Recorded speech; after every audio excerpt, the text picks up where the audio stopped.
proudly presents something the boxing game's been missing. Hey, what's going on? It's your boy BT, and I came here to talk some boxing with the thousands of True School Sports subscribers. Now, first and foremost, I want to give a big shout out to the fine folks at the Davy Powell. Shout out to Coach Rob and Christian Nones and all the great fighters at the Davy Powell for the hoodie. You know, I'm wearing it today. I'll be wearing it during all my lives today. So shout out to Davy Powell.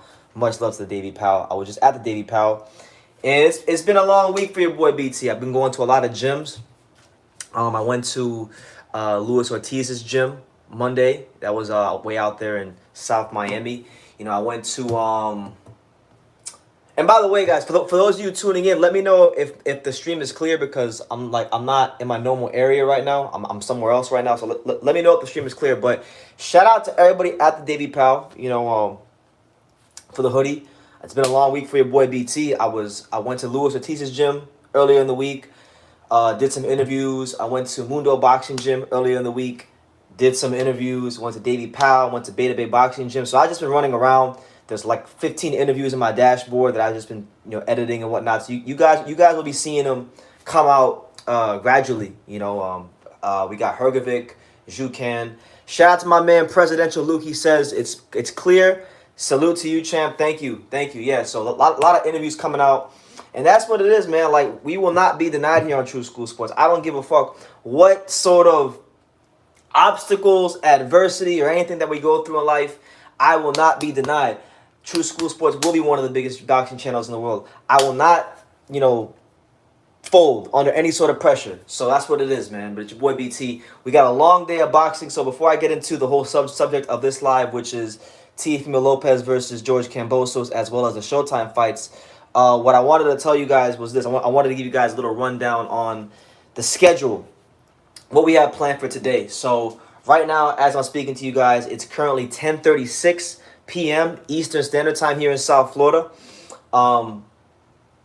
The Demetrius Andre Liam Williams fight card, it actually starts earlier today. It'll be at 3 p.m. Eastern Standard Time. So we'll be live for that card. The main event will be sometime around 6 p.m., somewhere around there, 6 p.m.-ish. So once the main event is done and once Demetrius Andre beats up on Liam Williams, I'm going to go over to the Hard Rock, which is about maybe 10 minutes from where I'm staying right now. And then I'm going to go try to get some interviews because last time I went down there after the Golovkin fight, I ran into Eddie Hearn and I ran into Gabe Rosado. You know, you can run into fighters because they're just going to be walking around the casino.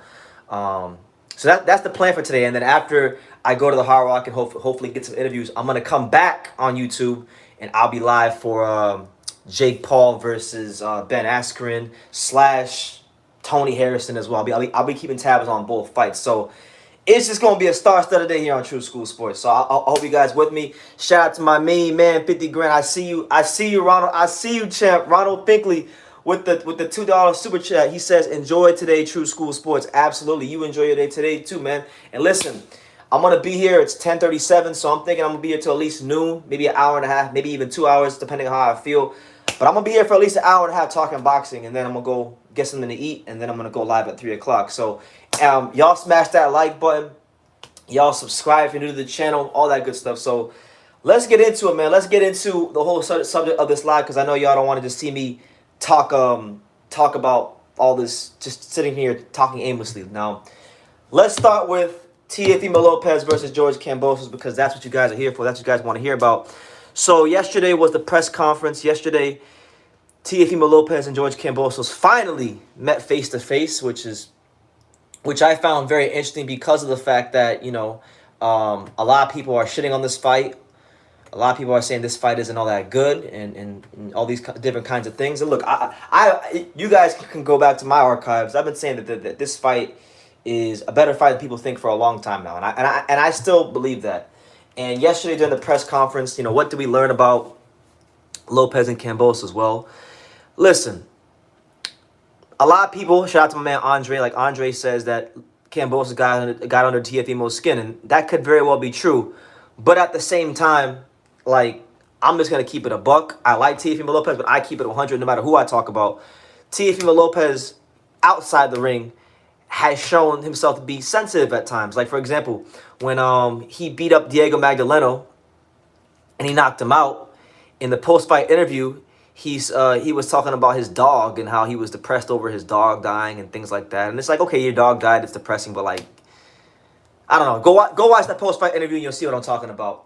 So I'm not gonna make too much of what happened yesterday. Like I'm not gonna make too much of what happened yesterday because for whatever reason, Teofimo Lopez, if he's sensitive outside the ring, he sure as hell ain't sensitive inside that ring because whatever energy or tension or trauma he has outside that ring, he has a way of taking that and turning it into the guy we see that's been a dominant fighter at 135 over his last 2-3 fights. So with that being said, the fight is very intriguing to me. And the reason the fight is very intriguing to me is because I feel like probably for the first time since the Nakatani fight. Yeah, the Nakatani fight. For the first time since the Nakatani fight, Teofimo Lopez has an opponent that does not have respect for him. You know what I mean? Like, I think when he fought Richard Cormier had too much respect for him. When he fought Lomachenko puffed his chest up and he acted like he didn't have any respect for him. He didn't have any respect for him. But when push came to shove and the lights came on and they were on TV, that wasn't the case. We didn't see Lomachenko fight with a certain disrespect or bitterness or what's the word I'm looking for? I can't think of the word I'm looking for. But you know what I'm saying. So I feel like Kambosos, win, lose, or draw, is going to be a fighter that for every round gives his best efforts. And people want to down Kambosos. They want to say, like, okay, they want to say, he got 2 split decisions against Mickey Bay and Lee Selby. But honestly, if you watch the Lee Selby fight, that was not a split decision. George Kambosos won that fight easily. He was counter-punching him. He was controlling distance. He would touch, come out, throw a hard counter. George Kambosos, in that fight particular, he showed an excellent understanding of distance, timing, and counter-punching. And I believe, because I've taken the time to actually go back and watch some of his earlier fights. And listen, when George Kambosos was in Australia, he was trash. I'll be honest, he was trash. He was very untechnically sound. He just fought off of pure balls, grit, and determination. And the development came later when he put in that work with 216 rounds, I believe. 216 rounds of sparring with Manny Pacquiao. And that's experience you can't buy anywhere else. So I'm not saying he's gonna win this fight, because I don't think he's on the same level as Teofimo Lopez. I think if Teofimo Lopez fights at his best and George fights at his best, Teofimo Lopez should win this fight and win it comfortably. But the reason why I think this fight is dangerous for Teofimo Lopez is the timing of it. The timing of this fight makes it dangerous. And let me explain what I mean.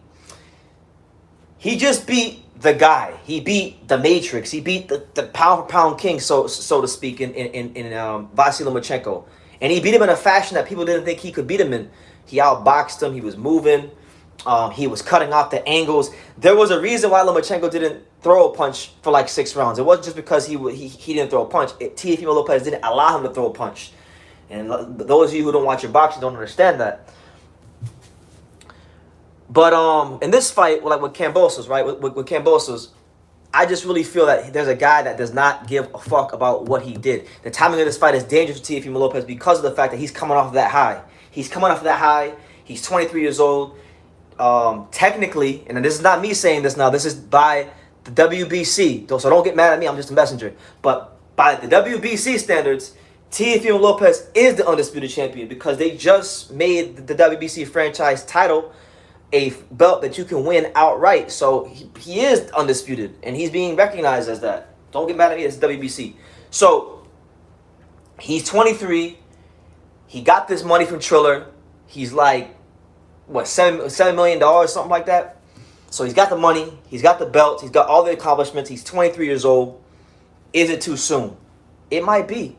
But either way, it would be ridiculously stupid of us to not anticipate some form of a letdown from Teofimo Lopez. I'm not saying that he's going to be trash or lose a fight, but it's human nature. You come off this high, generally, there's going to be a low. That's just life. That's the way life works.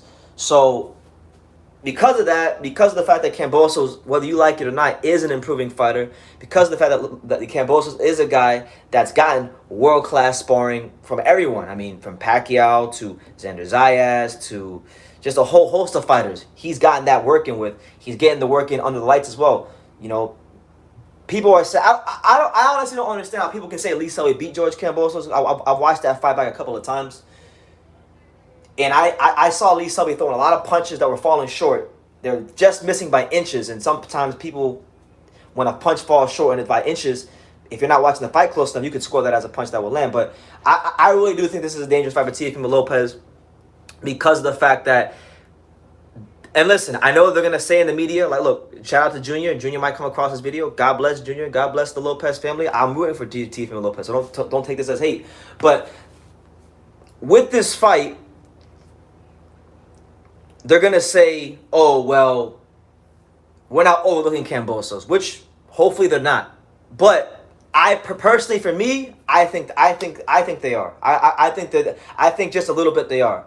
Because how could you not overlook Kambosos? In my opinion, right? If you're, I put myself in Teofimo's shoes. How could you not overlook a guy like George Kambosos? The guy has not beaten any A-level fighters.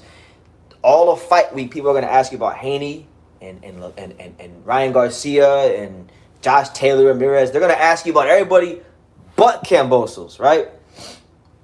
So how does a fighter stay focused? I mean, I'm not saying he can't do it, but I just think, listen, for me, I think this is going to be a better fight than people think. I think this has the potential to be one of the toughest fights for Teofimo Lopez in his career because of the timing of it. Now, if Teofimo Lopez were to get a couple defenses under his belt, and this was just him in rhythm, making a title defense, he had been in the limelight as far as like being a superstar for a couple of fights to where he's used to this kind of attention, then I'll say, okay, yeah, he should probably starch Kambosos in 4 or 5 rounds, but that's not the case. Teofimo Lopez is getting a bunch of money, more attention than he's ever received in his career, and I just have my questions about whether or not he can handle it. This is my honest assessment. I keep it a buck. And honestly, look, another reason why I don't think this fight is going to be a blowout. I don't think this fight's a cherry pick. And truthfully speaking, I think this fight is tougher than some of the fights you guys are talking about. Like, everybody wants to see Teofimo fight Devin Haney, right? Everybody wants to see him fight Devin Haney. Everybody wants to see him fight a couple of other guys at lightweight. But listen, Teofimo Lopez is 23 years old. Kambosos is a grown man. Kambosos is pushing about 27, 28. So he's not gonna be fighting a guy like Lomachenko, who had already done his best boxing in the amateurs, who had already done the best boxing earlier in his career. You know, he's fighting a guy that's coming into his own, who's getting quality rounds of sparring, who's getting quality rounds in the professional ranks. And on top of that, the guy is a grown man. He's in his physical prime. Lomachenko, I don't care how you slice it. Lomachenko, he was great, fantastic fighter. I'm not taking away from the win. In fact, I was one that was telling you guys for a year in advance that Lopez would beat Lomachenko, so don't ever forget that. Don't ever say I'm disrespecting Teofimo Lopez, because I'm not. But he's fighting a guy in his physical prime. Devin Haney is not in his physical prime. Ryan Garcia is not in his physical prime. You know, and I think those things matter. You might not think they matter, but they do matter. Because when you get into them championship rounds, if this fight goes that far, the middle rounds, the championship rounds, and you get taken to those deep, dark, and uncomfortable places, and a guy is leaning up on you, if the guy that's fighting you is a grown-ass man, and he knows how to fight that way, and he's throwing grown man punches, and you haven't physically matured. I mean, Teofimo's big for his age. He's big. You know, he's gordo. We call him gordo here in South Florida when he was boxing over here at the Davey Powell. But I'm saying those things do matter in those later rounds. And I think there's so many factors with this fight people are not considering. So that's what I'm saying, man. Like, for me personally, look, for my money personally, and listen, y'all might think I'm crazy for this. I think at this point in time, I'm not saying overall, but I'm saying at this point in time, George Kambosos Jr. right now, as of April 17th, right? April 17th, that's today's date, April 17th. April 17th, 2021, he's more dangerous to me than Devin Haney is right now, because Devin Haney doesn't have his man strength. Devin Haney can't really punch that hard. Teofimo wouldn't respect Devin Haney's power right now, and I don't think he had that. I don't think he would be able to outbox Teofimo for 12 rounds without getting touched or clipped. So he still needs to mature. Ryan Garcia, another one. I still think even he needs to mature a little bit before he fights a Teofimo Lopez. Teofimo Lopez is on another level than his younger counterparts right now. You know, he needs to be fight. Think about it. Let's take some time and let's think about it. Okay, aside from Lomachenko, okay, that was his best fight. But I mean, let's be real. Lomachenko was a small guy moving up. You know, it was a fight that was difficult, of course, but you know, to me, Lomachenko was not Teofimo's toughest fight. To me, his toughest fight was Nakatani. And what was Nakatani when Teofimo fought him? Well, first of all, he was unknown. Okay, he's unknown. Just like George Kambosos to most of the world, and even most of the boxing world, because let's be real, most people here on YouTube and in the boxing community don't know shit about boxing. Then they won't take the time to go do their homework on George Kambosos. So he's a relative unknown. Okay, just like Nakatani. He's a grown man, just like Nakatani. He's not as big as Nakatani, like as far as like he's not as range as Nakatani, but he is, from what I saw yesterday at the presser, he looks slightly taller than Teofimo Lopez, and I believe the listed heights was George was 5'9.5", Teofimo was 5'9". So I'm just saying, man, y'all would be stupid. Y'all would be stupid to think that this is gonna be a walk in the park. No way, no how. You know, that's just my opinion. But let's get some comments, man. It's your boy BT, Brandon Taylor, the untouchable True School Sports. My first of 3 lives today. I'm going live 3 times. I'm giving this right here is a bonus live. Really, I didn't have to go live right now, but I decided to go live right now. So we're live now. We'll be live in about 3 hours for Boo Boo Andrade, and we'll be live again at night for Jake Paul and Tony Harrison. So that's what it is. Let's get to the comments, because I do see quite a lot of comments that I missed. Shout out to everybody here, man. I appreciate everybody. God bless everyone. Andre says that Teofimo Lopez is just emotional, and he's open about it. He is. You know, I mean, I don't personally believe that a man should be overly emotional. That's just my opinion. But, you know, different strokes for different folks. If that's how he lives his life and if that works for him, you know, who am I to tell him? Key Mitch, what's up, man? He says, BT, what up? Shout out to the untouchable. Shout out to you, Key Mitch. I wish I was on StreamYard right now, because I would give you the Kool-Aid with no motherfucking sugar Jarrell Miller clip, but you know the deal. Kool-Aid, the unofficial sponsor of True School Sports. Key also says, Kambosos has a chance to win the fight. His aggressive style and throwing punches and bunches opens him up for Teofimo's power and counterpunching, but that also gives him an opportunity to touch Teofimo Lopez. Absolutely, it really does give him a chance to touch Teofimo Lopez, and I believe, like, look, I like Teo, but let's be real, like, and I can be objective about it. I can remove my fandom for Teofimo Lopez. I can be real about I can be real about the fight. They just brought in, and I think it's a good move. Junior and Team Lopez, they just brought in Jorge Rubio, who, if you don't know, Jorge Rubio is a trainer here in South Florida. Many of you may remember Jorge Rubio for his work with Amir Khan, Rigondeaux, and he's been around the Cuban amateur scene for a while. They know Teo from when he was a kid, when he used to spar at when he was training here at the Davey Powell, when he would go spar at Club KO, another gym in South Florida. You know, just those kind of things. And Jorge Rubio is very good with movers, and he's very good at teaching guys that move, defensive posture and defensive techniques. So they brought him in to improve his defense, because defense in the back half of the Lomachenko fight was a problem. George Kambosos is going to throw punches. So ideally, you want to be as defensively sound as possible. All right? That's just what it is. But let me go up, man, because I want to run through these comments. Lawrence RBE, shout out to my man Lawrence out there in Dallas, Texas. He says, BT was good. I wasn't interested in this fight because I feel like Lopez should fight Haney. That said, you are making a good case to watch. Yeah, man. Like, look, in boxing, we're not going to get these mega matchups all the time.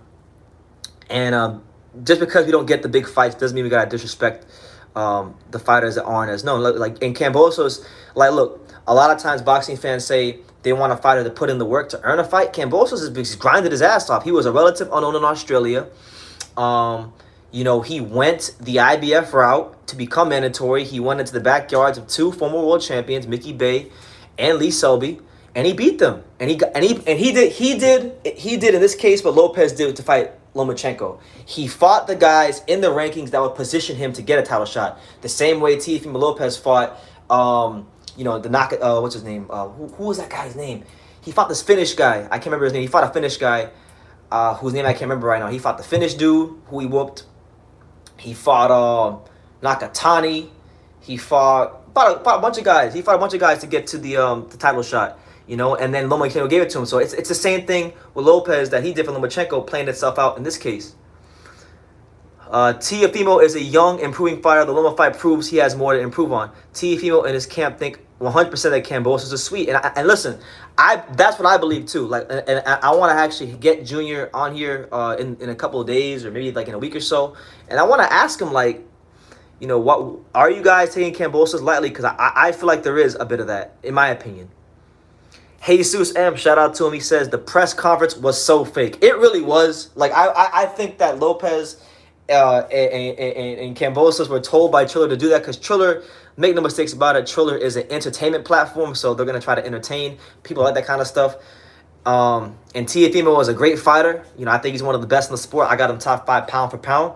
But literally, he needs to stick to boxing, bro, because that mouthpiece ain't $1 million mouthpiece. He can't trash talk like that. I feel like I was watching WWE. Teo history is KOing champions, then winning the Great Lomachenko, and Teo is in fighting shape. RR1000 says that. Yeah, man. He's got an amazing resume. We know that. And he's going to improve. But I don't think it would be smart to or underestimate George Kambosos. Presidential Luke says Kambosos would take down Haney, in my opinion. You know what? That's a great point. I'd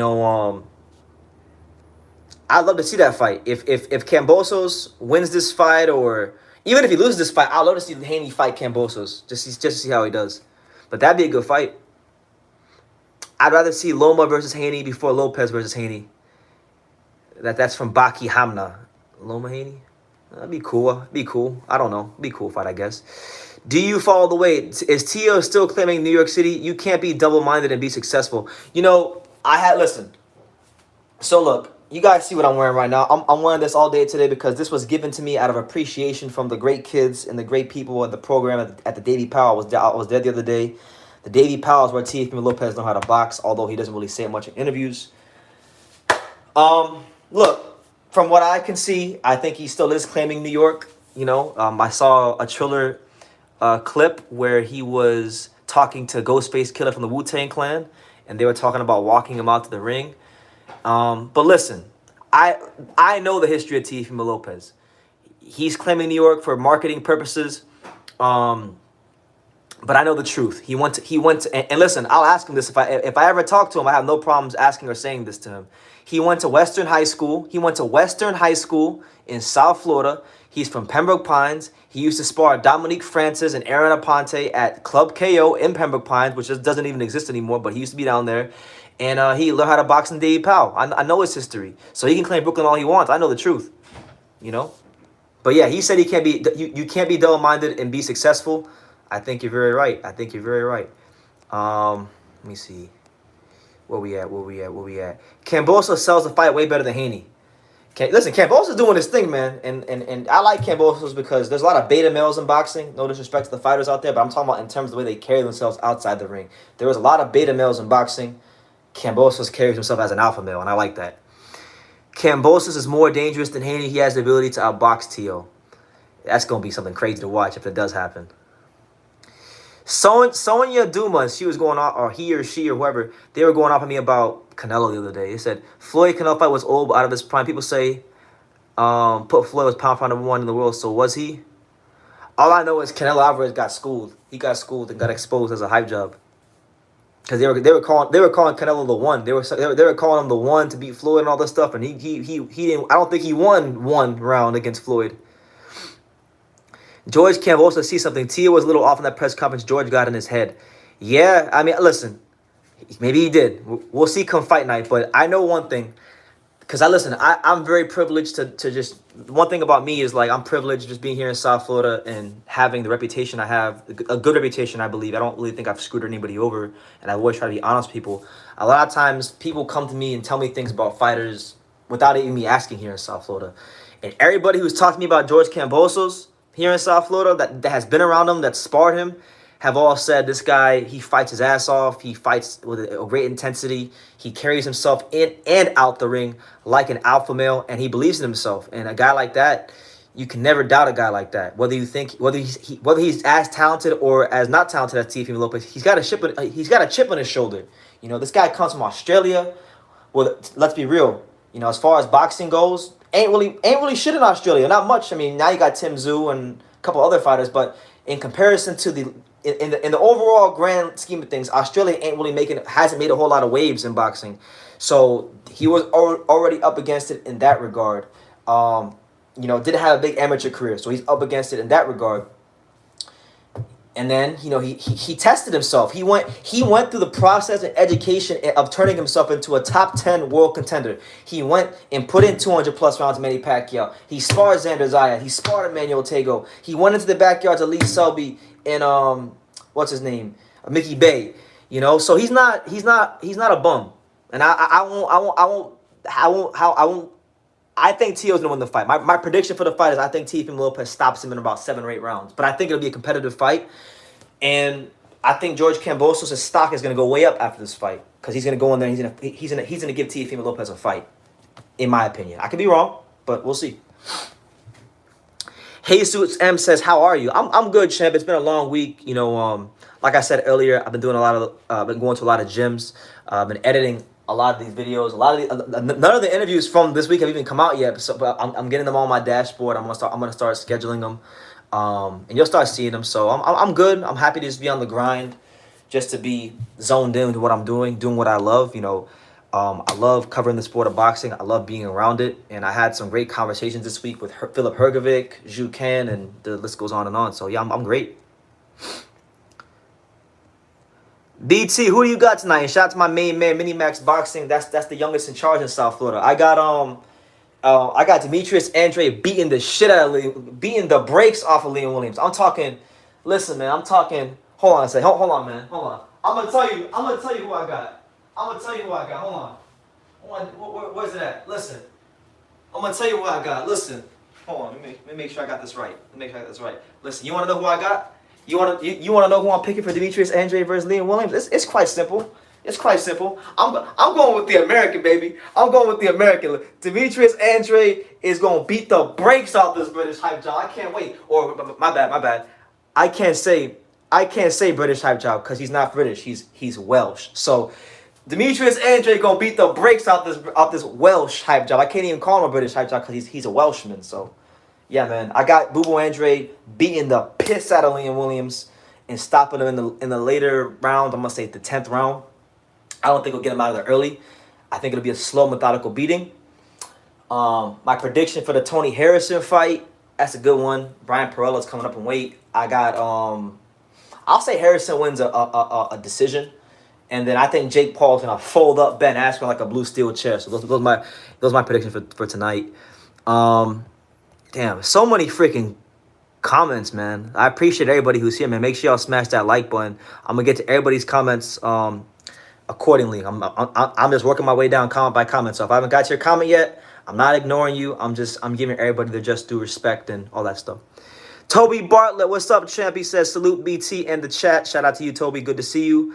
Let's see. Minimax says that Kambosos got that tunnel vision. Yes, sir. You know it. RR1000 says, you going to tell me that other boxing press conferences have been exciting either? There's been plenty of boxing press conferences that have been exciting. I'll tell you one press conference that was great. 2 press conferences that were great. One of which that I went to in person. Terrence Carter versus Hank Lundy. That press conference was good. And Tony Harrison versus Charlo. Those were great press conferences. The second one. Cupping marks. Teofimo was a Florida boy. I thought, oh my God, listen. I will not. That's the one thing that, like, I love Teofimo Lopez. That's one of my favorite fighters. But literally, that's the one thing I probably don't like about him is that he be talking about New York, man. If Teofimo Lopez is from New York, then I'm from fucking Wyoming. I'm from Wyoming. I'm from North Dakota. I'm from there. It's ridiculous. And I don't know why Sonia Dumas is talking about Canelo. I'm not talking about hype job Canelo right now. I'm talking about a real fighter. I'm talking about a guy that's already beaten better fighters than Canelo. I'm talking about Teofimo Lopez, all right? I'm talking about a guy that's actually trying to be great. So don't bring up that flat-footed counter-punching hype job right now. We're not talking about that flat-footed counter-punching hype job. We're talking about a real fighter. We already know he lost to Floyd. You're going to say he was young. He was inexperienced, but he had like 40-something fights. So how the hell can somebody be young and inexperienced with 40-something fights plus sparring? Sparring plus 40 fights in the professional ranks is not gonna be It's not an experience. That's an excuse that people like you will use to try to discredit Floyd's win and try to say, oh, he got his ass whooped. And if he ever fights anybody again with a style that's similar to Floyd, he will lose again. That's why he's fighting these guys like Jake Paul, or not Jake Paul, not Jake Paul. I'll read in the comments. Like Callum Smith, like Rocky Fielding. These guys got nothing for them. So pick the slow-footed, no punching power, European fighters. Keep doing that. Fool the public, fool casuals, but you're not gonna fool me. You're not gonna fool me. Anyway, got me sidetracked. In Australia, if you're an American boxer, you will lose because they're hardcore cheaters. Is that true? Is that how it goes? Oh, here we go. What do you think about Rigondeaux Casemiro? I'm gonna get to that in a second, LL, because I'll get to it now. Actually, I'll get to it now. So Showtime Boxing, they came out their schedule, and I want to just run through those matchups and what I think about them, because I think there were some really interesting matchups. So I want to get them in front of me because I forget all the matchups sometimes. In fact, in the comments, you guys just tell me in the comments the matchups if I forget them. So we'll start with some of the Showtime matchups. You got Jermell Charlo taking on Brian Castano, July 17th, undisputed fight. It's gonna be big for the sport of boxing. It's crazy that Jermell Charlo has developed the way he's developed. I'm happy the fight's happening. That's probably the fight I'm most excited for because of the fact that it will be the first fight. Jermell Charlo after that fight will be the first PBC fighter ever to become undisputed. No PBC fighter has ever become undisputed. So whoever wins that fight, whether it's Castano, whether it's Charlo, that person is the first Al Heyman undisputed champion. And for my money, whoever wins that fight is the face of PBC. It's not these other guys that are hype jobs and that have lots of Instagram followers. I ain't with all that. I'm a boxing fan, all right? Fuck that. It's all about who's doing what in the ring. And the guys that are doing it in the ring, that are putting it all on the line, are Castano and Jermell Charlo. So whoever wins that fight, that's the face of PBC. And that's one of the guys that you got to really tip your cap to. So that'll be a good fight. Casemiro Inoue to me is like an absolute banger. These are two fighters that I've had the privilege to watch train in person. Like I've seen Casemiro train in person. I've seen Rigondeaux train in person. So I have an idea to a point what the punching power and what the pop of these what the punch power of these two guys actually sounds like and what it not feels like. But I've stood next to I've stood like 10 feet from them, 5 feet from them when they're hitting the pads. Casemiro, he's at 118, but he hits like a damn 135, 140 pounder. He has that kind of power that when he touches you, he can really just erase you. Rigondeaux, I wouldn't say he has like he has fantastic power, but to me he's always reminded me in a way of like a mini Adonis Stevenson. He's a guy that doesn't really, he has a good jab, but his lead hand, his right hand, and the southpaw stance, he's always using that as a rangefinder to set up the big left hand. So he's not necessarily as much of a one-handed fighter as Adonis Stevenson, but the way they both fight. I said Inoue? My bad. Not Inoue. Okay, my bad. Not Inoue. Casemiro. I'm sorry. Casemiro. But yeah, the statements I say earlier were about Casemiro, not Inoue. So sorry about that. Thank you for correcting me. But Rigondeaux, the way he tries to set up his left hand is very similar to an Adonis Stevenson. A big part of his game plan is to land a left hand. The left hand is everything for Rigondeaux. He can box you. He's got great footwork. You don't need to use the left hand. But now that he's older and his legs aren't what they used to be, now he's gotten into a habit of trading more, of standing more in the pocket because them legs don't move around like they used to. He don't have that kind of leg strength they used to have. That's what normally happens. So yeah, we'll see, man. We'll see how it goes. I'm not gonna give a prediction, but I think that's a tough one because Rigondeaux, we know, is chinny.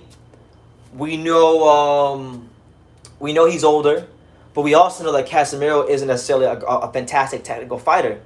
But if Casemiro lands on Rigondeaux, I could see Rigondeaux going to sleep. I believe of the two, I think if I had to pick between who is the more durable fighter of those two, I think Casemiro is more durable than Rigondeaux. Rigondeaux is more skilled, but it's a pick 'em. I think that one's a pick 'em. We'll see what happens. What other fights? What we said Castagna. We said Inoue Casemiro. Oh, we have Gervonta Davis. So I made a video about it already, but Gervonta Davis will be fighting Mario Barrios.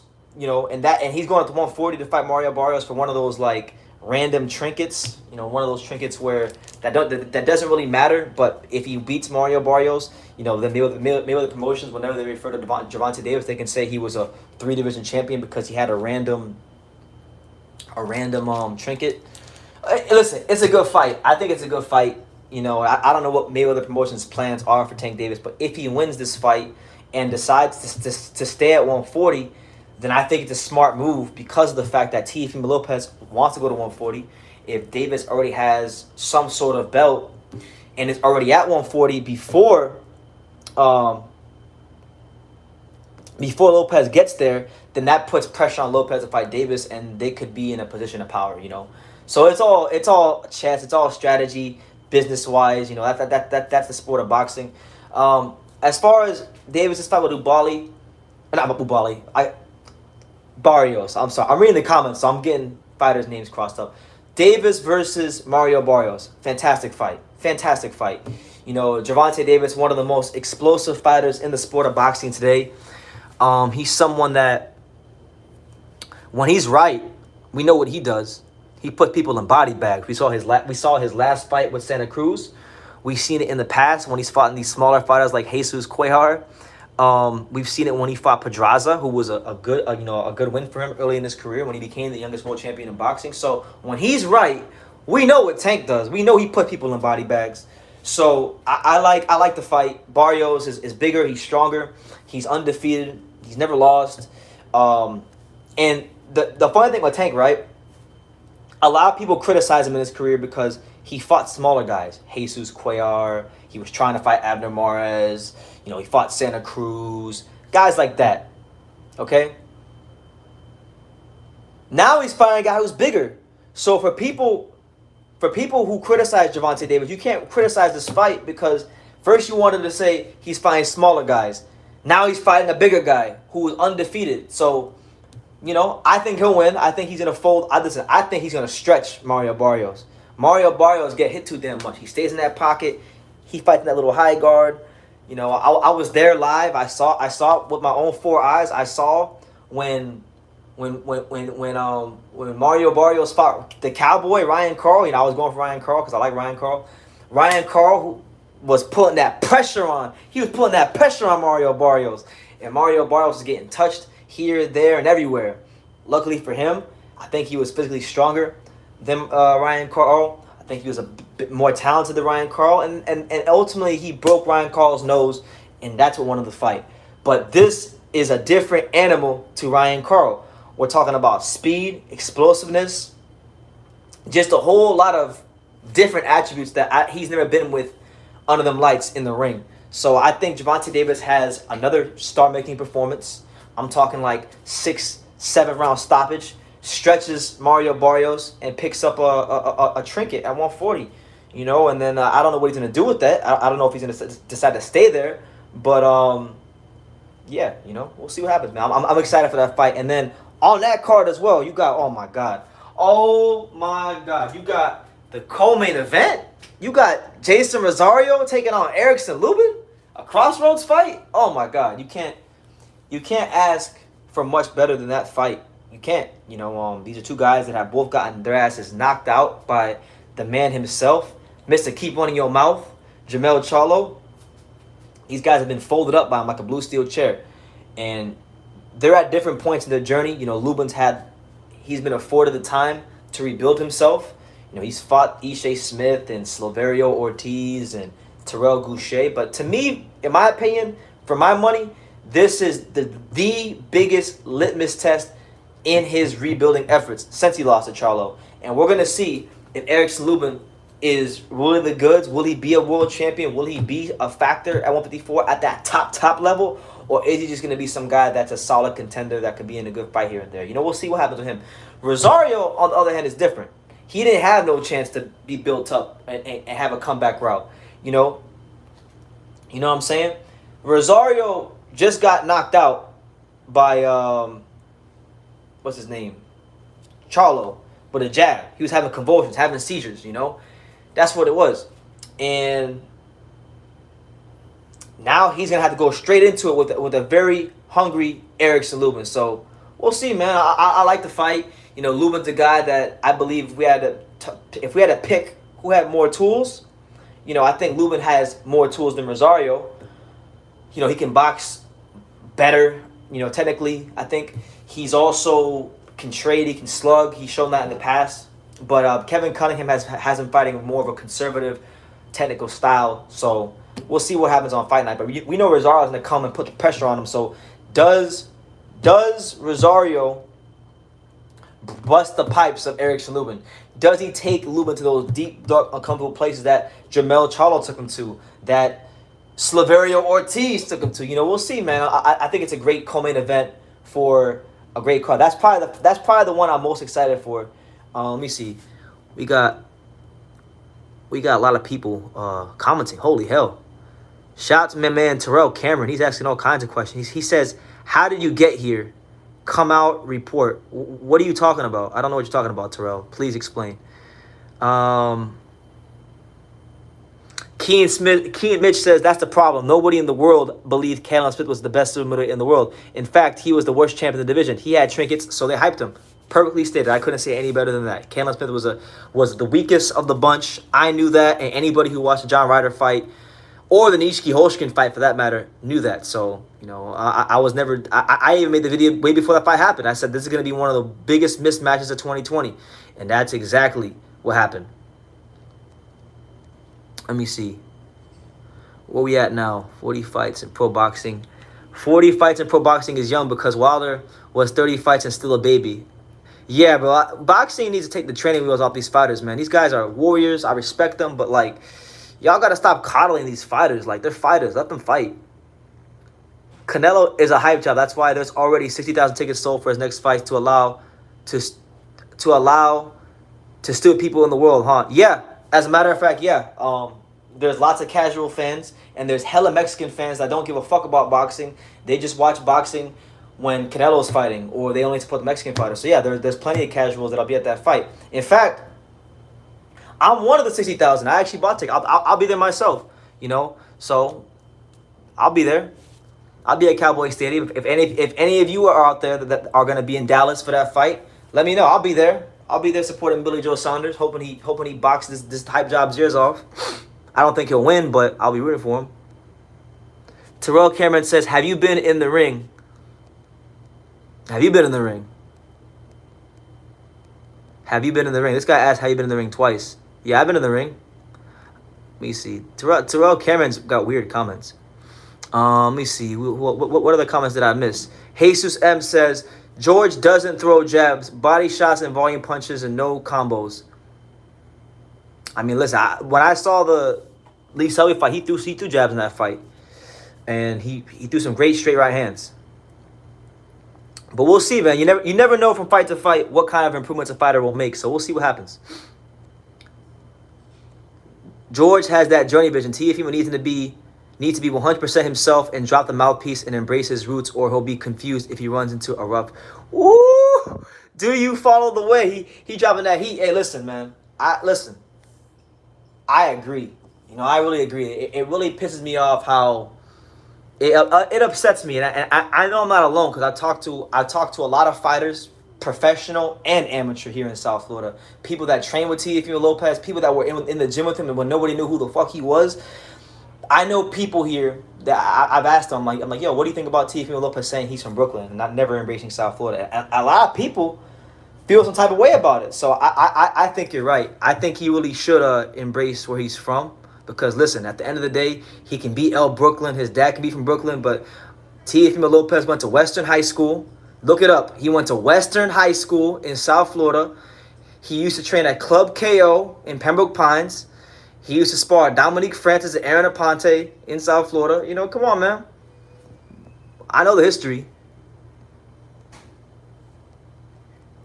But shout out to everybody here, man. What else did I miss? What else did I miss? Casemiro annoying. Oh, Benavidez. Okay, two fights that I'm not really excited for.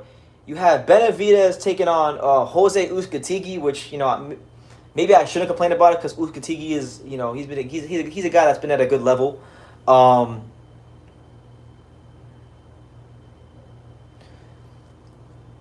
Uzcategui's been at a good level, before, and Benavidez isn't gonna have a chance to fight Caleb Plant because he's gonna be sitting out waiting for Canelo, hopefully in September. So it's not the worst fight in the world, but I'm not necessarily excited for it because Uzcategui to me he's a step up from Ronald Ellis, and he's a step up from like Romero Angulo, but it's only like it's a level up, It's a level up. But it's a good stay busy fight for him. He should win. He should get some good rounds in there. And, it's cool to see Benavidez back in action. Hopefully that he's not going to be inactive. It's good to have an active fighter, a guy that's actively trying to prove that he's the best fighter in his weight class. Who else? Also, okay, now this one right here, I'm sorry. I got to call a spade a spade. I have to call a spade a spade. Jermall Charlo is fighting Juan Carlos Montiel? Who? Who the hell is Juan Carlos Montiel? So I was looking through the whole schedule. I was gassed up. I saw all these fights. I saw Tank is in action, Casemiro's fighting, all these guys in action. And I see Charlo's name. I'm like, okay, Jermall Charlo fighting, Big Charlo, Big Charlo up in this thing. Big Charlo, he's fighting Juan Carlos Montiel. Listen, Juan Carlos Montiel, no disrespect to him. I know I forgot who he fought. I think he might have fought Munguia at one point. Juan Carlos Montiel is 22-2-1. Nobody knows who he is. Jermall Charlo, much respect to him. He's trying to get those big fights. He's trying to get them big fights. And it's like, how do you reconcile fighting Juan Carlos Montiel when you're chasing those big fights? Surely, Juan Carlos Montiel wasn't the best opponent available to him. Surely he could have got a fight with Daniel Jacobs. Man, I don't know. I don't know, man. I think. Listen, I know Daniel Jacobs is signed to the zone, but I know he's still advised by Al Heyman. So it would have been great to see that fight happen because we didn't forget. We remember what happened when Daniel Jacobs pulled up on Jermall Charlo.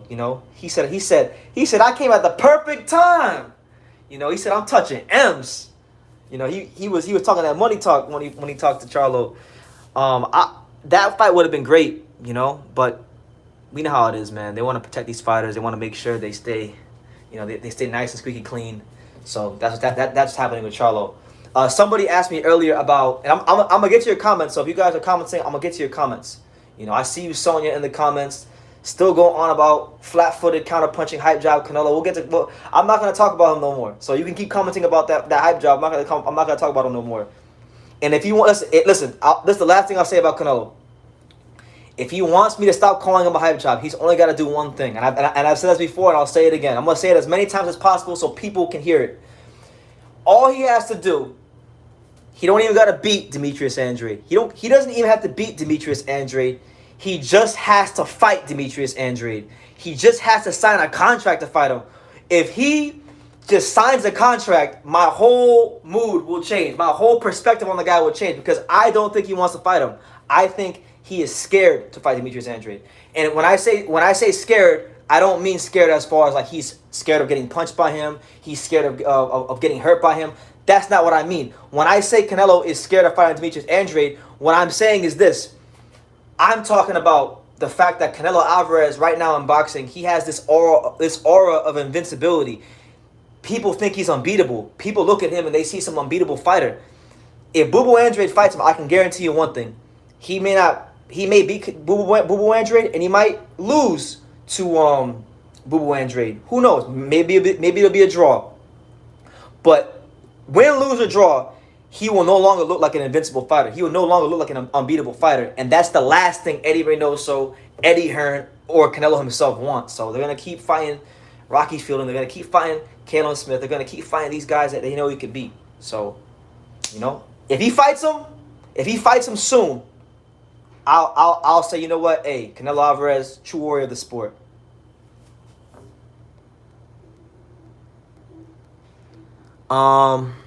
Steven Rodriguez, what's good, champ? Good to see you, man.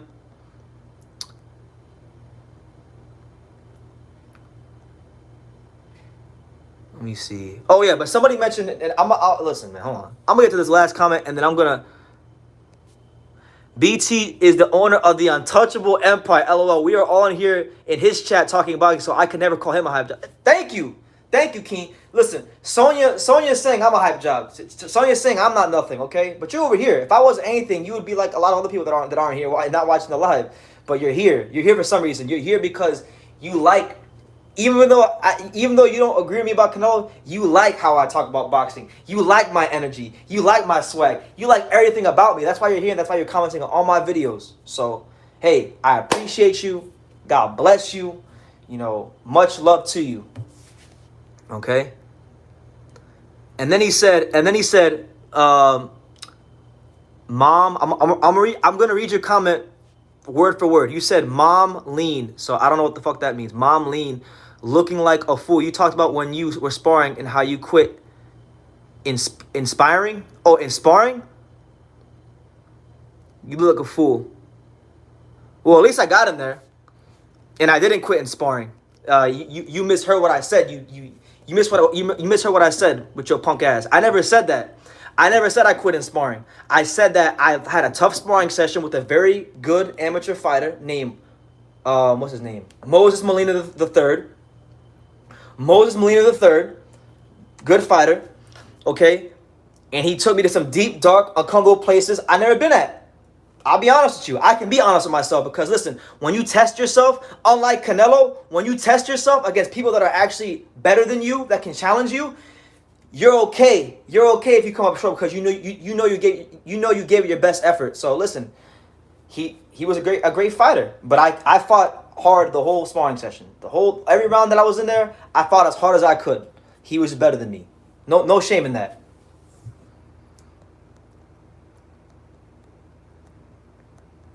Shout out to my man Ronald Finkley with the $2 super chat. Who do you think is more scared, Canelo or Charlo? Bubu Andre? Now that's a great. Ronald's asking the right question. Who is more scared of Bubu Andre? Now, this is a tough one because Canelo Alvarez has been ducking Demetrius Andrade for over half a decade. We're talking about 6 years. We're talking about since 2015 when Bubu Andrade was WBO champion at 154.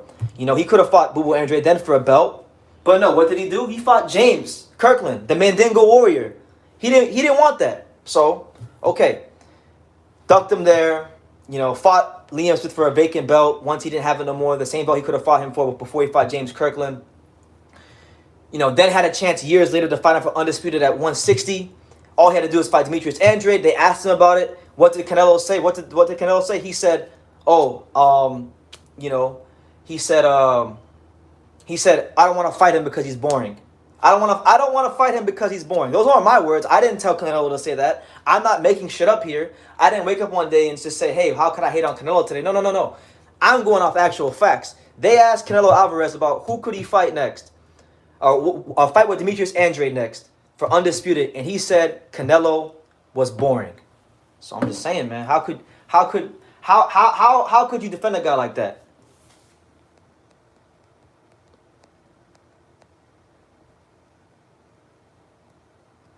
Sonya is just stubborn. It's all good though. Much respect. Just improve your boxing analysis when it comes to Canelo Alvarez. If you really love boxing, you would be critical of Canelo, who just said is a great fighter. I have no clue what you're saying, Sonya. If Canelo was Puerto Rican, would you still hate on him? Yes, I would. In fact, I'll give you an example because I'm not biased. I don't know who you guys think I am. Like, look, I don't know who you guys think I am. I don't know if you guys think I'm not these other fuckboys in the YTBC. I'm not them dudes in the LDBC. I'm not these other guys. I love boxing. All right? Boxing is very personal to me. I'm not these other guys that just root for fighters because of where they're from or anything like that. There's so many Puerto Rican fighters that I don't even like. All right? There's so many Puerto Rican fighters I can't stand. I'll give you an example. Alberto Machado, right? My dad used to love Alberto Machado, and he still loves Alberto Machado. And I remember my dad used to always talk about how Alberto Machado was going to do this and Alberto Machado was going to do that. And I used to tell my dad, Alberto Machado is a hype job, and he has anytime every time he's in a fight, a real fight, he always folds. And I don't like Alberto Machado, and he's as Puerto Rican as hell. I could care less about Alberto Machado. I like watching a fight. He's exciting, but like I wouldn't say I love the guy. You know, Danny Garcia. Danny Garcia is another Puerto Rican fighter. I'm not a fan of Danny Garcia. There's been many times in the past where I've criticized Danny Garcia, and said that he's not as great as people say he is. You know, so it's not about countries. It's not about whether a guy's from America or the UK or Puerto Rico or Mexico. I look at every fighter individually. I don't look at where they're from. I don't look at none of that. I look at them for their character. I look at them for, just how they handle themselves. So to answer your question, yes, I would if Canelo was Puerto Rican. But it's a great question.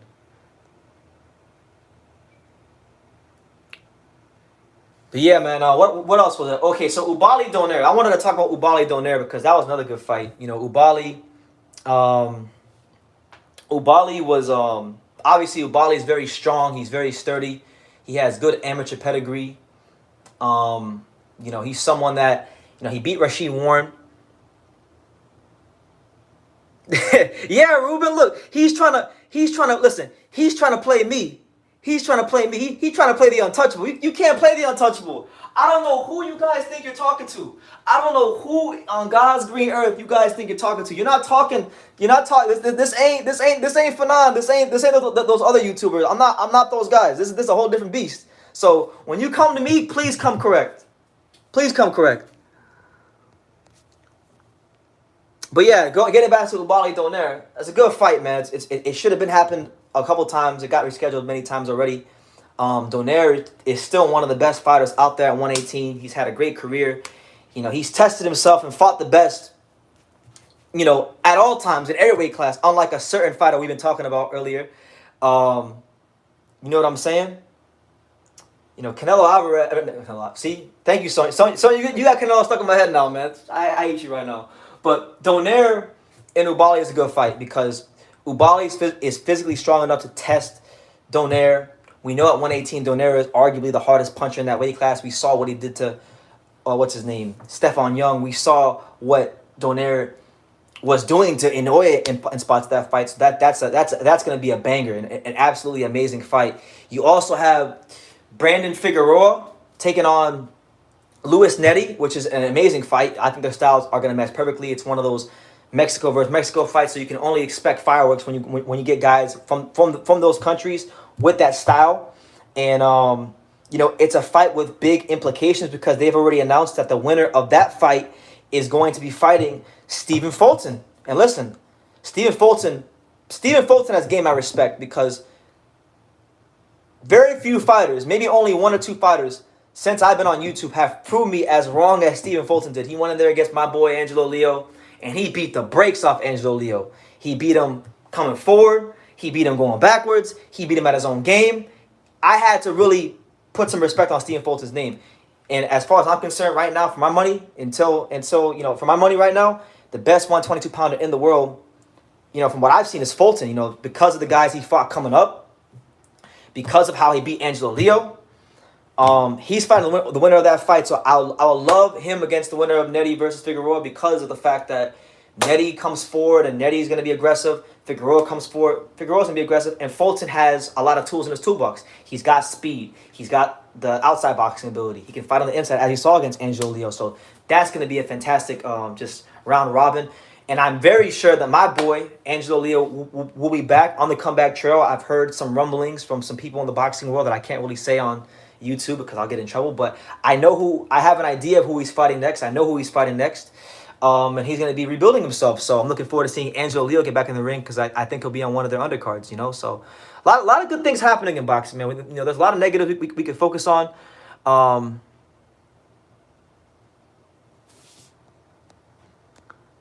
me see.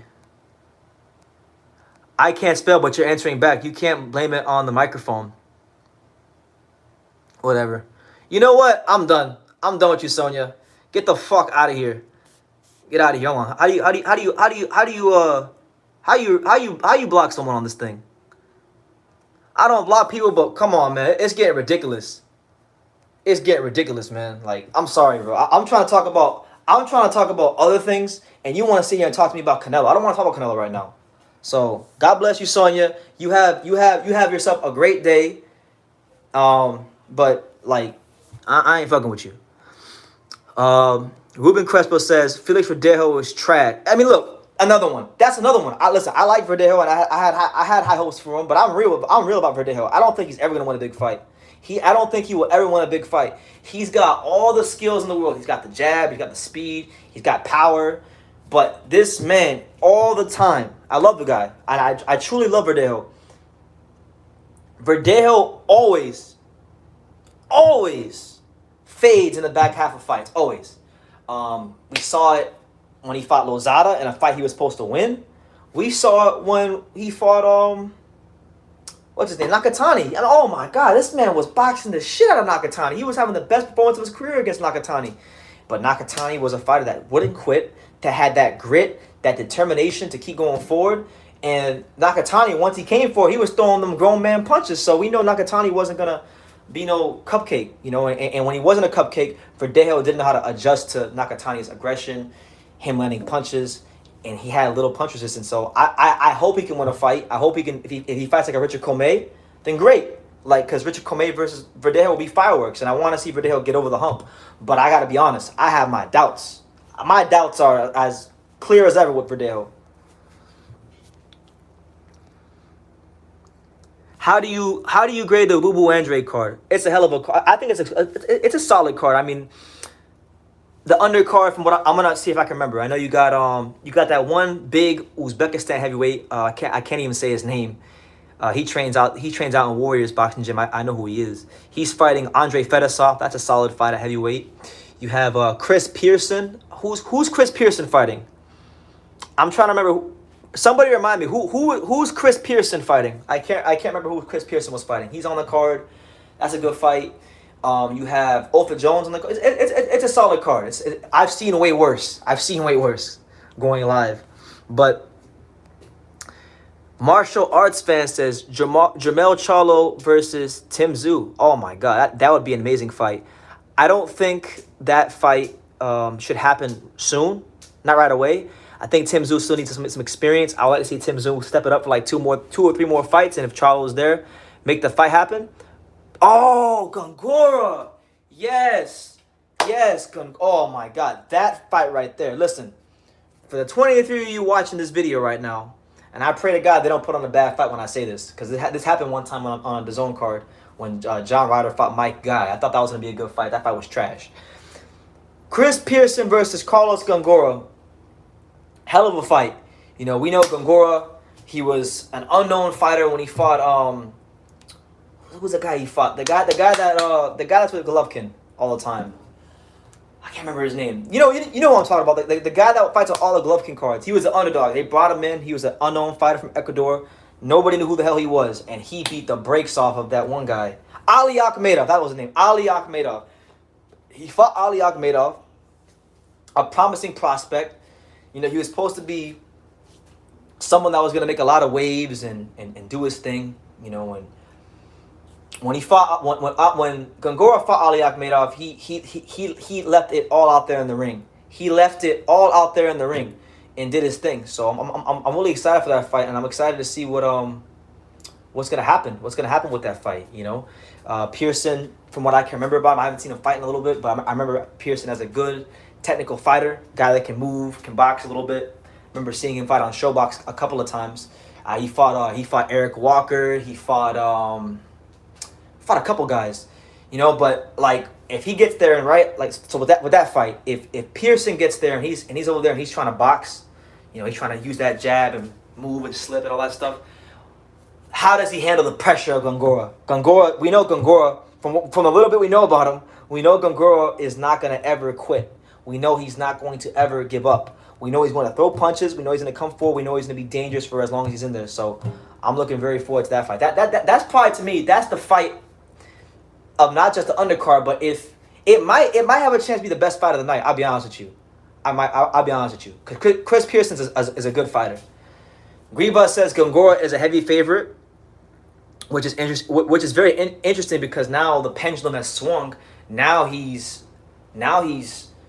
was a big underdog in the last fight. Now he's a big favorite in the first fight. So now we're gonna see, how does Carlos Gongora handle being the favorite? Cheese Breath, shout out to my man Cheese Breath, great name by the way. He says Alex Espino fought on the Canelo card, and that's another young fighter on the card as well. Alexis Espino, a guy that didn't have a big amateur background, but he's learning on the job, and he's been on a lot of these DAZN cards. So he's one you guys might want to watch out for. Espino is a very solid prospect coming up. I like Espino. But yeah, man, shout out to Showtime. Showtime's definitely doing their thing. I'm glad to see that they made a splash with boxing and bringing these fights. I'm hoping to get out to a couple of these fights myself, because that's just something that I want to do more of this year.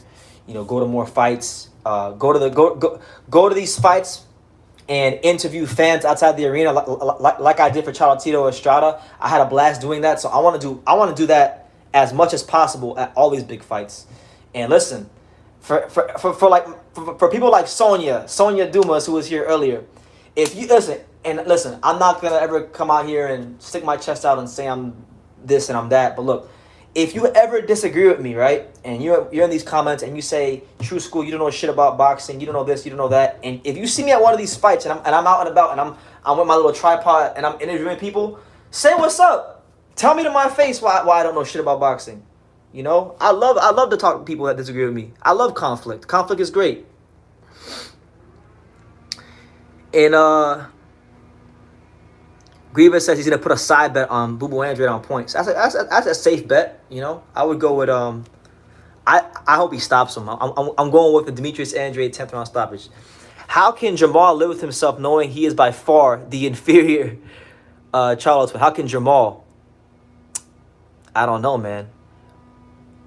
Honestly, it's crazy because I remember like 2 or 3 years ago, 4 years ago, when Jamal was knocking out Julian Williams and Jamel was struggling with John Jackson. Like, do you guys remember? Do you guys even recall those times? Like, Jamal Charlo was knocking out Julian Williams. He landed one of the greatest counter punches I've seen in the last 5 years. He caught this man's jab. I think it was a jab, or might have been a right hand. I know it was a jab. He caught a lazy jab from Julian Williams. So he caught it right here, and then he just went right up top. Just threw a beautiful uppercut, caught him on the chin, and then he eventually went on to stop him. At that point in time, I thought, wow, Jamal Charlo, this guy's got it all. And listen, I'm not shitting on Charlo. I think he's still going to be a factor and somebody to deal with at 160. He's a fantastic fighter. So don't take this as I'm shitting on Big Charlo, Jamal Charlo. But, bro, Jermel? Oh, my God. Jermel, the development we've seen with him since the John Jackson fight has just been exponential. From that fight, then to Charles Hatley, I think he fought Trout as well. To like both Harrison fights, to what is it? Yeah, Rosario, Lubin. How can we forget the Lubin fight? He's had so many fights that he's just performed in, and it seems like with Jermel Charlo, the bigger the occasion, the better he performs. There was a lot going on. There was a lot on the line. With that second Tony Harrison fight, because that fight was so beautiful for boxing, because that fight wasn't just about belts, it wasn't just about revenge, but it was about pride. It was about pride in that fight. The pair of those two, both Jermel Charlo and Tony Harrison, they have a legitimate rivalry, and that's one thing that I feel like boxing is missing. A lot of times in boxing, I feel like these rivalries are manufactured by promoters, and these fighters try to make rivalries happen. But when two fighters get in that ring and they really don't like each other, that man doesn't like that man because he don't like his character. He don't like how he carries himself. He don't like how he acts outside the ring. When two fighters get in the ring and they genuinely don't like each other, and they had the personality of a Jermell Charlo and Tony Harrison, that's what makes for great boxing. That's what makes for great fights. That's what makes for unforgettable nights in the sport. And like my dream scenario is that Tony Harrison can get his win today against Brian Perella, pick up some good wins at 154. Jermell Charlo can become undisputed. And I want to see Charlo Harrison 3 for undisputed. That's the fight I want to see at 54. That's the fight I really want to see. Shout out to my man Troy Graham. God bless Troy. Hope you're doing well, cooking and whatnot. Ronald says Jokers better not sleep on Brandon Adams. He's still a great boxer. Listen, Brandon Adams a good fighter. I like Brandon Adams. You know, he gets picked up a hell of a win against Sergey Boychuk. You know, he was losing that fight. He was definitely. It looked like he was down and out, and that he was on his way towards losing. But he dug deep and found a big shot and put that guy out of there. So now there are so many fights for Brandon Adams I want to see at 154. I want to see him take on your Tim Tszyu. I want to see him take on your, you know, just anybody at 154. Brandon Adams versus anybody is a great fight to me. Grievous says, are robberies pre-planned? Are robberies pre-planned? This is an age-old question in boxing. Are robberies pre-planned? It's hard to say because there's 3 judges, so you got to pay all 3 of them off, right? So if we look at a lot of robberies, it's normally one judge. It's normally one judge that always has a wide scorecard. It's never the 2 other judges. It's always one judge. So it's hard to say that robberies are pre-planned because of the fact that you have 2 judges that normally do score the fight however they see it, you know? I won't say that robberies are pre-planned, but I do think that promoters in conjunction with commissions, they try to manipulate the outcomes that are the most financially beneficial to them. So they might not try to rig the fights, but they try to do things that will get the fighter they want to win the fight. So they might allow a fighter to stack his wraps. They might allow a fighter to put some shit in his gloves. You know, I don't know, man. I don't know, man. I don't know. I don't have the answers. I don't have the answer to that question. That's an answer that I don't think anybody can ever legitimately answer.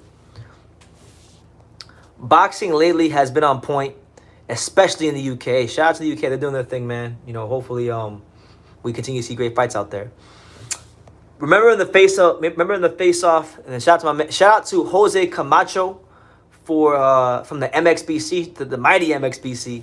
He said, remember in the face of Jermell, Jermell would be so serious and intense, and then Harrison would laugh and tell him to shut up.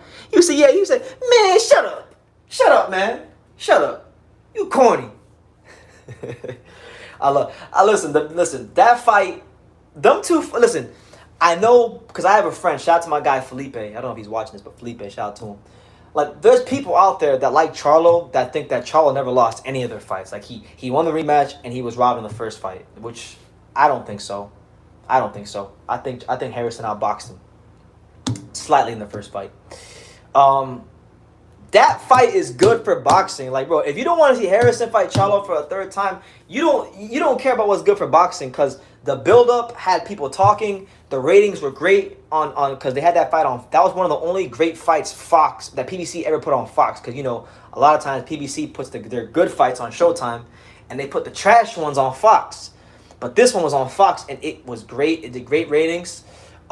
People were talking about it. People were interested.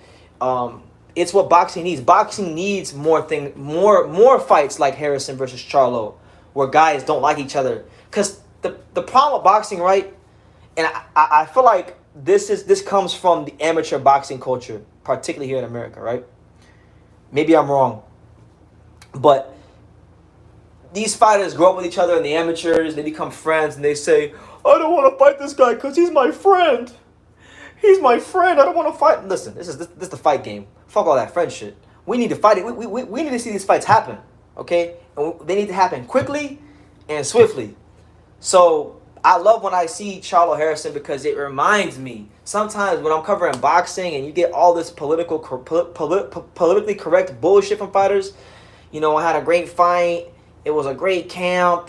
I trained hard. I mean, there's nothing wrong with being humble. I'm not against that. I'm just saying sometimes you can tell with fighters that they're not. That's not what they really want to say, and that's not who they really are. So when you get a Harrison who speaks his mind and doesn't back down, and you get a Jamel Charlo who speaks his mind and doesn't back down, it makes for great fights, and that's what I want to see more of. That's why, look, believe it or not, I'm gonna put y'all on game right now. Believe it or not, one reason that I believe that Jake Paul and the TikTokers and the YouTubers and all this bullshit that we as boxing fans don't like, for the most part, is successful is because literally these guys, I'm not going to say all of them, but like when KSI fought, who did KSI fight? When KSI fought Logan Paul, KSI didn't like Logan Paul. There was legitimate disdain there before their fight. Now after the fight they were cool, but before their fight there was legitimate disdain. You didn't hear Logan Paul and KSI saying, "I had a great camp. It's gonna be a great fight. I trained hard for this fight." They were like, "Nah, man, I'm coming to put this dude's lights out." And there was legitimate trash talking involved, and people like that stuff. That's why. And you see that in a lot of the TikToker and YouTuber fights, for better or for worse, whether it's fake or whether it's real, you see it. And that stuff gets people excited. And I think sometimes boxers don't see the big picture, right? A lot of these boxers don't see the big picture. There's, it's great to be a great fighter. And that's the most important thing. The most important thing is to be a great fighter and is your training and is to improve your skills because you're putting your life on the line. I'm not saying don't focus, but what I'm saying is there's so many fighters in boxing. There's like a million weight classes in boxing now. You got like 4 belts in every weight class, okay?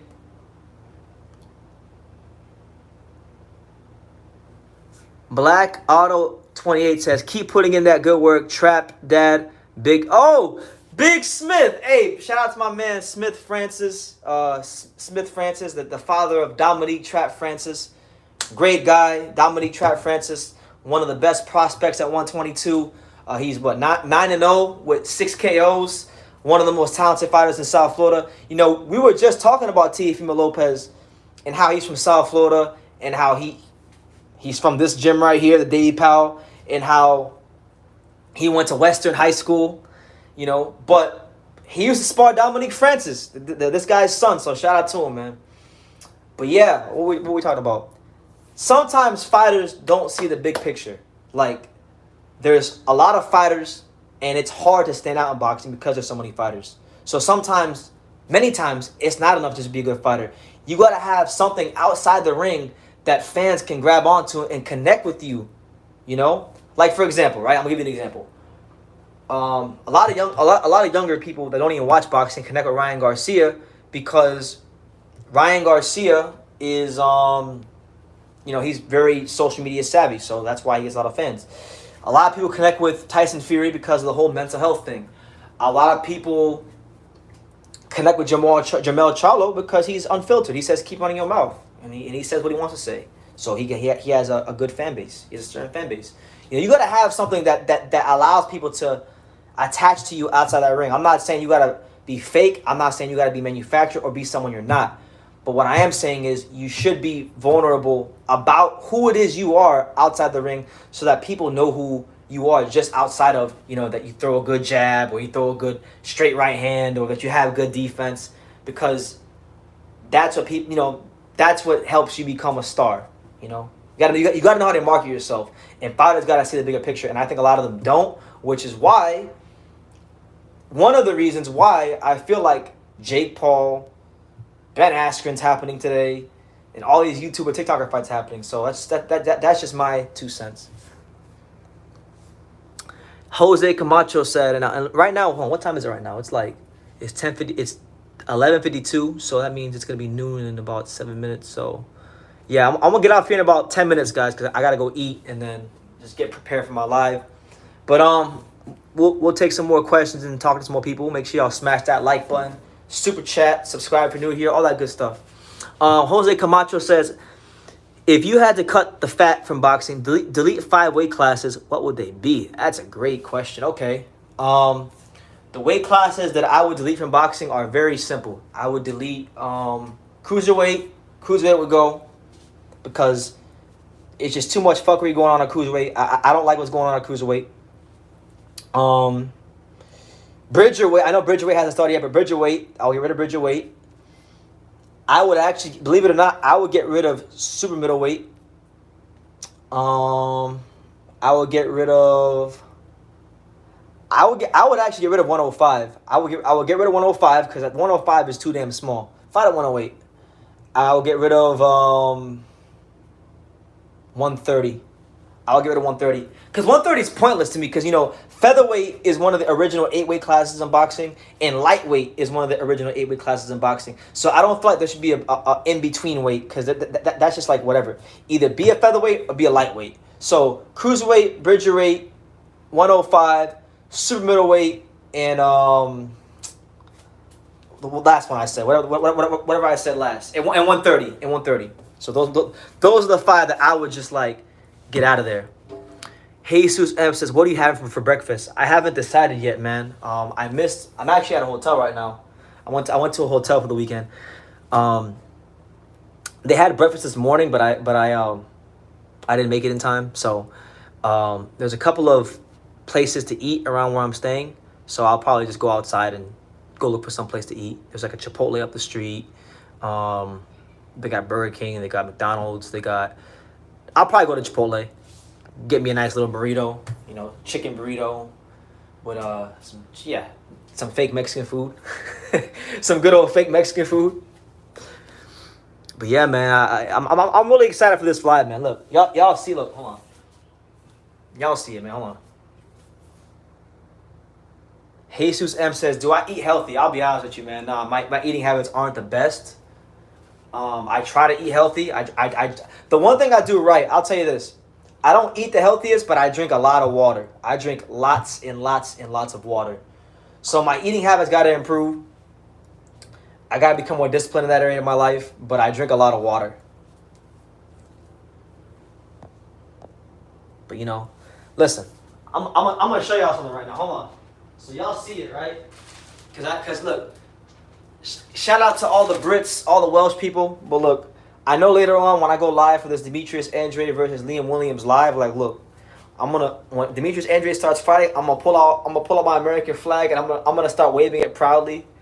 And I can just see it. The Brits are gonna get triggered when they see this. They're gonna get triggered. You know what I'm saying. I got the cigars ready for later on. After I'm done with my lives, I'm probably gonna smoke me a nice cigar, relax, unwind, and just get ready for a good Sunday coming up. So I'm gonna have a great night. I'm gonna go to the Hard Rock because the Hard Rock's only about 10 minutes from where I'm staying. The Hard Rock, by the way, is where the Demetrius Andrade Liam Williams fight is happening. So I'm gonna take me a nice little Uber down to the Hard Rock and go see what's going on. And hopefully I run into to Eddie Hearn or Andrade or somebody. Because last time when I went to the Hard Rock after the GGG Camille Schmetta fight, I ran into Gabe Rosado, I ran into Eddie Hearn, I ran into Todd Grisham, and I ran into a couple of people. So. Know what I'm saying? Griva says you need a vintage brandy with that cigar. That's true. I'm not much of a drinker, but I might need to get me some brandy, man. I might need to do that, because my birthday was 2 months ago in February. I just literally smoked my first cigar in February. So this is I'm getting into cigars is like something that's new. This will only be my second time smoking a cigar. I mean, I bought like 4 of them, so it's new. Troy Graham says no drinking, youngster. Yeah, I'm not really a drinker. I can count on one hand how many times I've drank. And when I do drink alcohol, if you ever see me with alcohol in my hand, that means that like something good just happened to me. I only drink alcohol on special occasions. How does Harrison win, you think? Against Perella? I mean, he should stop Perella because Perella's a smaller guy coming up in weight. So I personally want to see him stop Perella. But the safe bet, and I'm going to go with the safe bet, is Tony Harrison unanimous decision. But who knows, man? Harrison's a guy that we've seen in the past. He fades in the later half of fights. He's not the most well known for his chin. So just don't be surprised if this is a closer fight than you think. I don't think it will be, but I'm saying with Harrison, as good of as skilled as he is, because of his durability or lack thereof in the later rounds, you always got to be very weary of what could happen with him. But yeah, for those of you who are just tuning in, I'm gonna make this last point, and then I'm gonna head out. I'm gonna get off the live. The live was about Teofimo Lopez and George Kambosos. I was saying earlier that I think it's a trap fight for Teofimo Lopez because of the timing of it, with getting all this money and just beating Lomachenko. I think it's human nature it would be human nature for there to be a little bit of a letdown. And Kambosos is a very hungry contender, so I just think I don't think Kambosos is gonna win. I'm not picking George Kambosos, but I think this fight's gonna go at least 7-8 hard rounds, and it's gonna be a great fight for as long as it lasts. So that's what it is there. I'll be at that fight June 5th. It'll be here in Miami at Marlins Park. They haven't announced the venue officially yet, but Teofimo has said it himself. It's going to be at Marlins Park, so fingers crossed that that's still the case, because I want to go to a fight there so badly. It's been a dream of mine for a long, long time, and it'll be the first fight at Marlins Park, so that'd be great. With that being said, man, like, look, I'm gonna get out of here. But again, programming reminders for you guys. I will be live at 3 p.m. Eastern Standard Time. That's 2 p.m. Central. That's noon Pacific.